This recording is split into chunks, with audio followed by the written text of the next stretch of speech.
tuzi ko umuririmbyi mugenzi wanyu musanzwe mukora akazi kamwe k'umuziki ari mu kiriyo yabuze umuvyeyi yabuze papa ariko ukaba utashoboye gushika mu kiriyo kugira ngo tuvuge kumuhoza mugenzi wanyu ni kubera iki bo navyumvise kandi kintu nk'abaririmbyi umwe agize nk'ikibazo igamagaza abandi mukaraba ikintu mwokora just kugira ngo mushobore guseruka kuri mugenzi wanyu numva arico cari kuba ari ikintu ciza wowe uvyumva gute je ndavyumva n'amatwi vraiment ndavyumva fresh sana gusa urumva bari bakwiye no gukora publicité bakaja kuri radio akavuga ati bana abaririmbyi hariho nakayagize ikibazo azo yuko vraiment amicale niyo ikwiriye kuza hejuru ariko birancanga hari amicale nyinshi aba president baragwiri ni woraba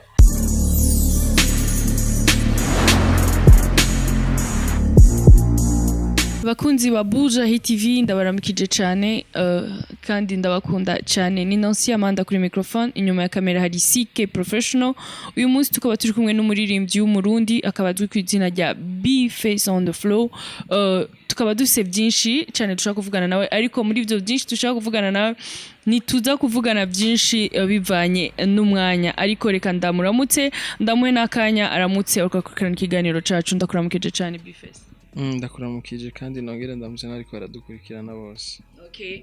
B-Face kwanza merci beaucoup kuba wavyemeye ko tuvugana kandi bitari biri muri gahunda. Murakoze namwe niko kazi kanje nibaza ko aho duhuriye hose gukora n'ibintu bisanzwe gose. B-Face hari indirimbo nshasha abantu bataramenya uko yitwa urashaka kubabwira uko yitwa hama ubabwire n'impamvu woba wayisohoye swat utarinze kubateguza nkuko nabikoze uno munsi nakoze surprise nyene sinarimenyereye gukora indirimbo ngo ndayisohore batabizi nahora nkora ijya strategy ama coming soon ariko uno munsi nagize surprise kugira ngo ndabe nyene bayakira ko kenshi baba biyatanze bayirindiriye rero no munsi naravye ndabona yuko kabisa tachiba na ni surprise tacho yisha abantu bayakiriye neza ni indirimbo yitwa haya kuhusu iri mu rurimi rw'Igiswahili bisigura ngo nibikura hari abantu usanga bicaye bariko baravuga ibintu by'abandi ugasanga umuntu ariko aravuga naka avuga nasi ameze ukunuku ari ibintu byinshi nyene usanga nyene byo ma negative bakuvuga ko gusa ugasanga umengo nta kintu ciza wigeze ukora rero muri ico gihe mba ndiko ndababwira uko bigenda kose wewe nimba bakuvuga gutyo ukabimenya sipoze yuko utavyumva wibandaniriza akazi hamujya nawe bizomugora asange yacerewe ivyiwe atumwanya kuvya abandi ugace rero wishira muri ntuze ukavuga ati impumyi nikangwa n'umwiza murabizi yuko kenshi impumyi kenshi naho haba ari kuzubuza usanga nyene iguma ibona ibintu vy'intuze yes rero uco sipoza ko izo nduru zose utazumva no kuvuga no gutumva nakangwe n'induru nuko rero uciba mwuko nyene hamuriya nawe azosigara yiretruva ivyo avuga byose ataco bishitseko rero navuze muri rusange abantu bose benshi barameze uko hari abamvuga hari abakuvuga hari abavuga naka hari abavuga iki so indirimbo kazomba ngo irabishe akaza kuyimeditako avuga yuko beat iri hasi kurusha amajwi ukamengo no mu sound engineer ukamengo nivyo yigiye kumbe agiye no kuririmba wogira ngo baramucumise manake hanacha kukosoa wewe mugabo agace yigira umukosozi yabo bantu barahari usanga afata umwanya agakora nk'ikiganiro kimara nka 40 minutes ariko avuga wewe akibagira yuko yazanwe n'ibikorwa vyiwe ugasanga ivyi wawe nivyo biriko umva bisigura yuko umwanya umwe urabona ko ari umufana wawe gukurikirana gukunda ariko undi mwanya nanje nkaca ndamukosora kubera ko ndi umuntu nkamubwira ati uraraba ntutumwanya cyane ku bintu by'abandi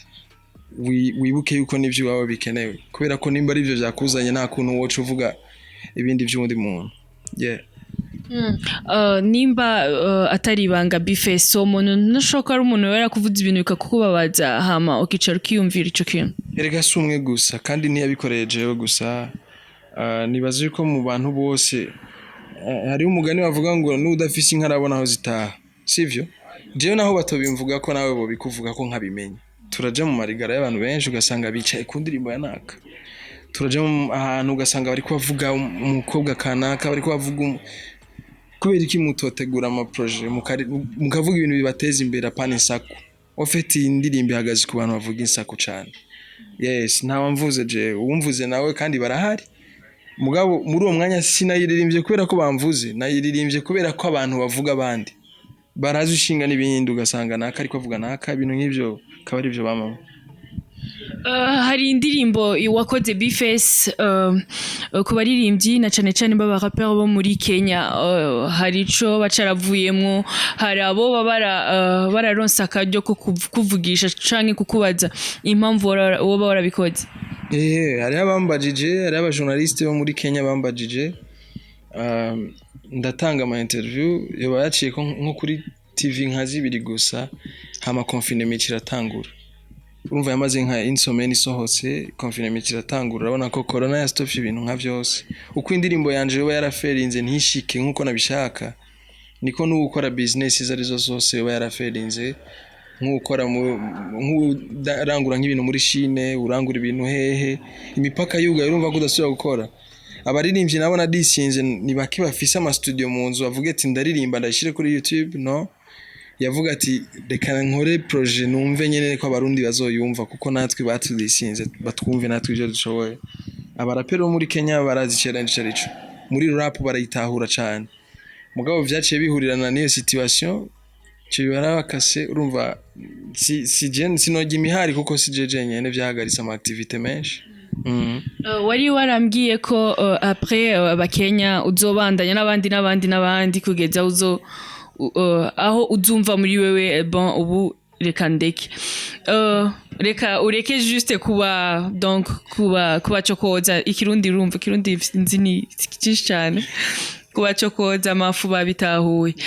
wari wavuze ko azogera igihe ukareka ibintu byo kuba cokoza none urafise imigambi inyuma y'ibi bintu bya corona bihageze igihe twumva ko vyaheze bien uzobandanya ugakora kandi indi ndirimbo kugira wumve ko swat ari kizovamo ibi ni ibintu byo gucishamwa wangu hari amasije menshi yo kuririmba hariho message nyinshi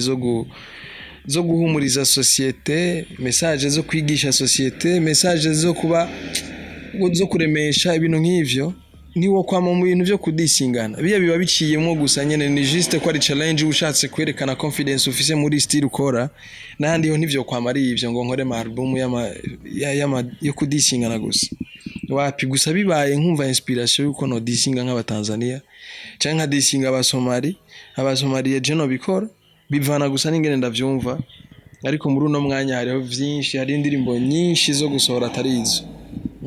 Hari umuntu yigeze kumbwira ngo mucyongereza umeze neza cyane ni byakoresha nyarambesha sindi ndakumva no kuravuga icyongereza ko ari umuntu yambwiye kabisa mucyongereza umeze neza cyane. Ubu nyene fata telefone yawe injira muri Play Store canke muri App Store rondera mu kwandika ijambo Buja Chat telecharge Buja Chat hitamwo ururimi rukorohera gukoresha ikirundi igiswahili n'icyongereza mu kwiyandikisha ukoresha nimero ya telefone yawe ukaronswa code ituma uronka uburenganzira bwo gukoresha Buja Chat canke ugakoresha email yawe munsi ukuzuza amazina yawe hamwe na modopass wifuza kurikiza ivyo usabwa ni ku buntu. Buja Chat ni application imwe ikoreshwa mu buryo bwinshi butandukanye bitagusaba izindi muri telefone yawe. Rungika ama audio amafoto n'ama video uhure unaganire n'inshuti n'abagenzi mwabuze ku zindi mbuga mwari mumenyereye gukoresha. Buja Chat iduhuza twese. Sikirenga mugazi nduwanyu ndagerageza kuvuga message mba nkeneye ariko sikirenga vraiment. Duherukana wiga warahejeje era sindaheze bagomba ubyemerera bihakanye. Okay tuzi ko umuririmbyi mugenzi wanyu musanzwe mukora akazi kamwe k'umuziki ari mu kiriyo yabuze umuvyeyi yabuze papa ariko ukaba utashoboye gushika mu kiriyo kugira ngo tuvuge kumuhoza mugenzi wanyu ni kuberiki? Navyumvise kandi condoléances kuri we na famille yiwe ivyo ni ivyago kabisa nyene bishikira abantu mugabo jewe vyabaye nyene kubera ko vyabaye no munsi deja nibundi kiriyo n'igice gihera kandi uza gusanga hariho nibindi uza gusanga ubimenye ivyo bintu bitarahera ukavuga ati nta ngorane nzoraba nsimbireyo nejo canke hirya yejo kwifadikanya n'umuririmbyi mugenzi wacu kubera ari umugani bavuga ngo zirisha mpanda ziraririye mu kike bisigura yuko ibishikiye jewe uno munsi ejo bizoshikira n'ubundi urumva rero kubana hafi n'ibintu bitahuritse cyane nk'abantu dusangiye umwuga abandanye yihangana n'umuryango wiwe nibaza ko ari ejo canke hirya ejo naje nzohashika kubera urabona ko amasaha ageze kure. Bishitse umuririmbyi akabura umuntu nk'umuvyeyi nk'uko Rorero yamubuze abaririmbyi bagenzi biwe muramukora iki kugira ngo abone ko mwamushitseko? Je ntavyo turahuriramo n'abandi baririmbyi peut-être nk'ivyo nokora personnellement wari kumbaza ati ivyo uhora ukora nibiki kubera ko je sindongoye abaririmbyi n'abaturongoye nta na rimwe twigera tubibona baparticipa mu bintu nk'ivyo kiretse yuko sinzi ni gake vraiment ariko ico nzi coco ivyari bikwiriye vyari byo kuja hamwe tukerekana ubumwe tugaterera ico ufise ukagitanga bien sûr abaririmbyi b'abarundi nta mahera bafise mugabo akantu kose werekanye muri tujyanye n'ufise n'urukundo wawerekanye yes rero nibaza yuko sikirenga vraiment sikirenga ariko rimwe na rimwe baraseruka undi mwanya bakigira nyene busy canke peut-être bagafatirwa ntaho bajija ego ariko sinifuza ko vyo kwa mugo numva kumengo kubera ari kintu kiba atari kintu gitoya nka Micardo musicien ko yoziragira ikintu nk'abaririmbyi umwe agize nk'ikibazo igamagaza abandi mukaraba ikintu mwokora just kugira ngo mushobore guseruka kuri mugenzi wanyu numva arico cyari kuba ari ikintu ciza wowe uvyumva gute? Yeah, je ndavyumva n'amatwi vraiment ndavyumva fresh sana gusa urumva bari bakwiye no gukora publicité bakaja kuri radio akavuga ati bana abaririmbyi hariho nakayagize ikibazo ni sawa karagaciye murumva bakavuga ati hariho umuririmbyi mugenzi wanyu yagize ikibazo dutegerezwa kuhashika umunsi uyu n'uyu tukipanga nimba ufise 2000 ukayazana uko nyene uwo n'umutima uba werekanye na presence yonyene irakonta kurusha nayo mahera ya rero nibaza yuko vraiment amicale niyo ikwiriye kuza hejuru ariko birancanga hari amicale nyinshi aba president baragwiri ni wora Imana irihangana gose mu Burundi Imana irihangana ya bakunzi ba Buja Hit TV bandamukurikirana ikiganiro ocacu ni B-Face on the flow ni Nancy Amanda kuri microphone inyuma ya kamera ni CK Professional ni wa wundi nahinduka Professional tugomba turi kure ko kumvumbura uwo muhungu ndi kumwe na Natasha guma numva utuntu bavugira inyuma bavuga ngo urabona uramusomye uramunwesheje man uravyibuka ivyo bintu ayo mwenzo bihora ntangorana ariko nakibazo none no umusomye ni bisanzwe none mbo gusomana ari bisanzwe none ko kitari gihungu nkanje umukobwa n'umuhungu biri normal yego vraiment nje sindi umupede kweli none ga B-Face tumaze warigeze kutubwira ko muri warageze kumbwira jewe mvuze waratubwiye nzo bamufasha kwa mwiyubashe oya ari abarundi bashaka gutabara ko mengo babitubwiye n'abandi warigeze kumbwira ko ushaka gukora ibintu kugira ngo habe ikintu cimpinduka ubiravye uri kubigenza gute ikintu kijanye n'iki ntumbeshe ego ntumbeshe ikiganiro canje nawe ko ngiye gukora ibintu kugira ngo ibintu ni byinshi hariho ibisutwa hariho ibintu business hariho umuziki hariho football ibintu just nazanye n'ibisutwa from ibijanye n'umuziki Twego turafyina mu tubabarire ibintu bijanye n'umuziki jewe icambere navuga yuko